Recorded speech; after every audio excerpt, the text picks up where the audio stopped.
किमान वेतन कायद्यामध्ये लवकरच जो बदल आहे हा करून त्या पद्धतीने वेतन जे आहे हे मोठ्या शहरांमध्ये 30,000पेक्षा जास्त करण्यासाठीचा हा बदल केला जाणार आहे।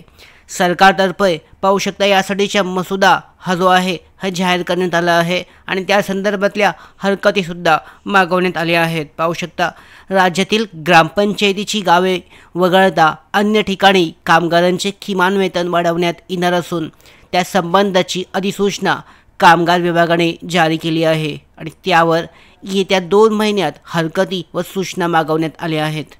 यावर पाहू शकता कुशल आणि अर्धकुशल आणि अकुशल अशा 3 वर्गवारीसाठी वेगवेगळे किमान वेगळे वेतन जे वेतन आहे किमान वेतन निश्चित करण्यात आले आहे। तसेच शहरांची वर्गवारी करण्यात आली आहे।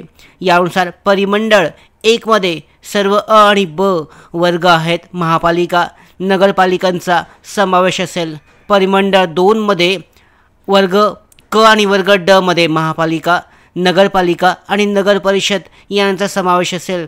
त्याचबरोबर परिमंडळ 3 मध्ये पाहू शकता उर्वरित सर्व क्षेत्रातील ज्या आधुनिक स्थानिक स्वराज्य संस्थांचा समावेश यामध्ये असेल आणि त्यामध्ये पाहू शकता कामगार मंत्री आकाश फुंडकर यांनी लोकमतला याबद्दलची माहिती दिली आहे। यानुसार पाहू शकता काही वर्षातील जो जीवनमानात बदल झालेला आहे या बदलानुसार खर्च लक्षात घेता किमान वेतनात वाढ करणे हे खूपच आवश्यक होतं। आता काय काय बदल होऊ शकतात याची सुद्धा माहिती दिली आहे। तर पाहू शकते यामध्ये काय काय बदल अपेक्षित आहेत। तर यामध्ये जो रोजंदारीवर काम करणाऱ्या कामगारांना देय असलेले मजुरीची किमान दर तो कामगार त्या वर्गाचा असेल त्या वर्गासाठी निश्चित करण्यात आलेल्या मासिक मजुरीच्या दरांना 26ने भागून येणारा भागाकार नजीकच्या पैशापर्यंत पूर्णांकात करून काढण्यात येईल।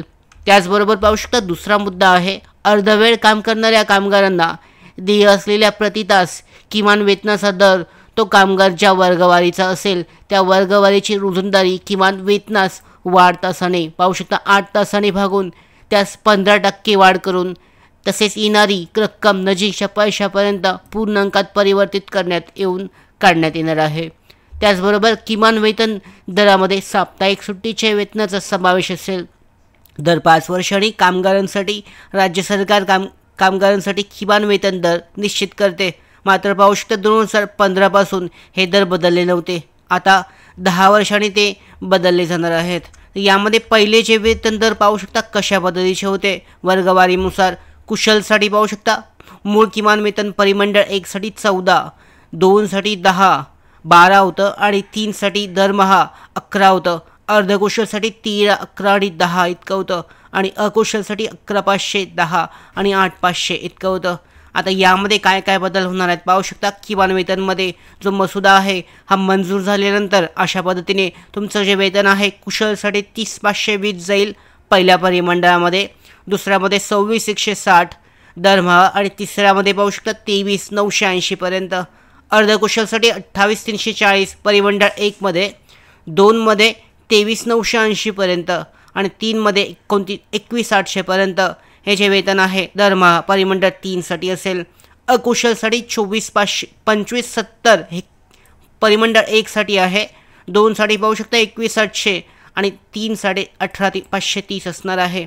तर अशा पद्धतीने जो किमान वेतन कायदा आहे हा पुन्हा एकदा लागू होऊन याच्यामध्ये जे बदल आहेत हे बदल लवकरच अपेक्षित आहे की लागू होतील आणि त्यानुसार जे वेतनामध्ये बदल जे आहेत हे प्रत्येक शहरानुसार परिमंडळ जे आहे वर्ग अ म्हणजे 1 परिमंडळ, 2 परिमंडळ आणि 3 परिमंडळानुसार हे वर्गवारी जी आहे कुशल, अर्धकुशल आणि अकुशल कामगारांसाठी हे लागू होतील। तर या पद्धतीने पाहू शकता जे सध्या युवा कार्य प्रशिक्षणार्थी जे रुजू आहेत त्यांच्यासाठी यामध्ये काय फायदा आहे हा सुद्धा मुद्दा महत्त्वाचा आहे। तुम्ही पाहू शकता प्रशिक्षण पूर्ण केलं, प्रशिक्षण पूर्ण झाल्यानंतर तुम्ही कुशल कामगार होत आहात म्हणजे तुम्ही एखाद्या ठिकाणी जर जॉईनिंग झालीच तुम्ही पुन्हा तुमच्या सर्टिफिकेटनुसार प्रमाणपत्रानुसार जर जॉईन झाले तर त्यानंतर तुम्हाला कुशल जो कायदा आहे म्हणजेच कुशल वर्गवारीनुसार त्यामध्ये पाहू शकता जो कोणत्या परिमंडळ आहात त्या परिमंडळानुसार तुम्हाला इतकं जे वेतन आहे हे वेतन दिलं जाईल।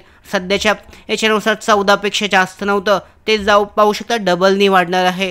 तर अशा पद्धतीने ह्या अपडेट जी आहे हा बदल होणार आहे आणि लवकरच या संदर्भातली जी अपडेट आहे हे दिली जाईल. म्हणजेच हरकती ज्या आहेत या 2 महिन्यामध्ये मागवल्यानंतर त्याच्यानंतर पुढच्या महिन्यामध्ये याच वर्षी हा जो कायदा आहे किंवा हा मसुदा आहे हा मान्य होईल आणि त्यानंतर अशा पद्धतीचे हे बदल केले जातील. तर अशा पद्धतीने हे बदल असणार आहेत. कोणत्याही संदर्भातली पाहू शकता या संदर्भातली पुढची जी अपडेट आहे अधिकृतरित्या शासनाद्वारे जाहीर केली जाईल. आणि या महत्त्वाच्या अपडेट्स मिळवण्यासाठीच नौकार भारतीच्या यूट्यूब चॅनलला सबस्क्राईब करा. धन्यवाद.